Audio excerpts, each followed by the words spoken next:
who are particularly going to foreign countries. और ज़्यादातर देखा जाए तो अपर मिडिल क्लास ही फॉरेन जा रही है, लोअर मिडिल क्लास वाले तो पूछते रहते हैं भाई साहब वीज़ा कैसे मिलेगा, मैं बता दो। तो इससे पहले मेरी इतनी शानदार स्पीच हुई है प्रांजल की, and I totally agree to his point कि particularly what you said, that the people who are going to foreign nations, the Indian diaspora, who are quite affluent, quite competent, and in the best of the stages, they barely even think of coming back to the nation or giving back. That sort of means they don't even identify themselves as Indians in a manner. Yes, that is true. And that is actually a problem.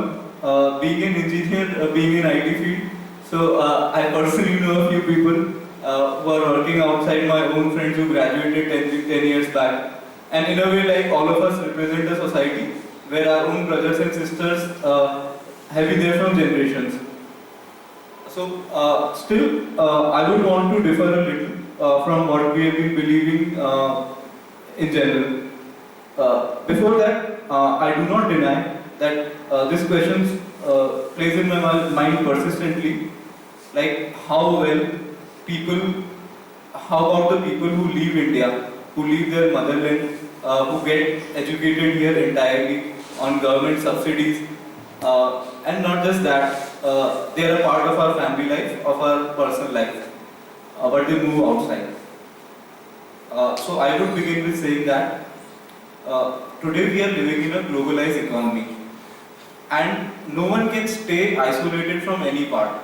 And people who have stayed isolated, they have found the repercussions of the same. I'll give you a quotation from the book of Yuval Harari, that is 21 Lessons from the 21st Century. It is not directly about the diaspora, but he says people who did not adapt to the globalized model, they are like fossils from the bygone era. And I relate it to personally because I adapted to technology quite late.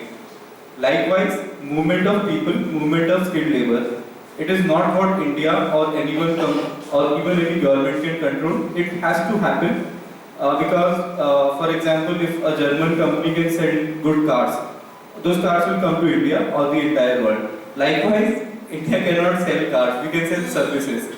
So those services will go to countries abroad.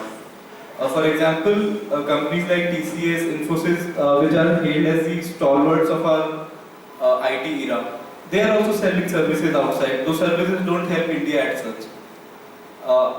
Maybe they could make an arm, like say we have an arm of CSR that contributes a fair percentage of development for the social side for a general public. Likewise, maybe there could have been a norm that people who have taken subsidies from Indian colleges or who have gained skills from our own institutes, when they move outside, they should make a contribution as a rule. So the next point that I come to is, although the diaspora is not contributing that well, it isn't entirely so. Like we have had the Invest Rajasthan Summit recently. Mr. Ellen Mittal, the business tycoon of his own age, he also came. My brother is an alumnus of his college, LNMIT. So in a way, it is not that they are running away from us. Maybe we should think it as a larger problem, that why do Indians who leave India do not want to see it back? I have my own friends who have very good views about the nation and who are quite grounded. But they find that the system is not supporting them to come back or think about themselves.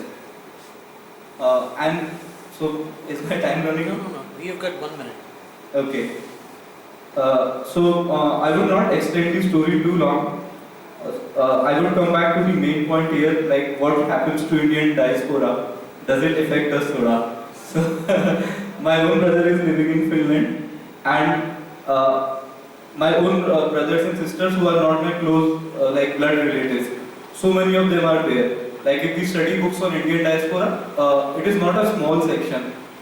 Maybe among the first 50 priority policies of the government, they count on the diaspora part, because most importantly they represent us and they are a part of the central system everywhere. Particularly if you go to Southeast Asian countries like Indonesia, Maldives, I don't know the names, their president and prime minister for ages have been people from the Indian diaspora.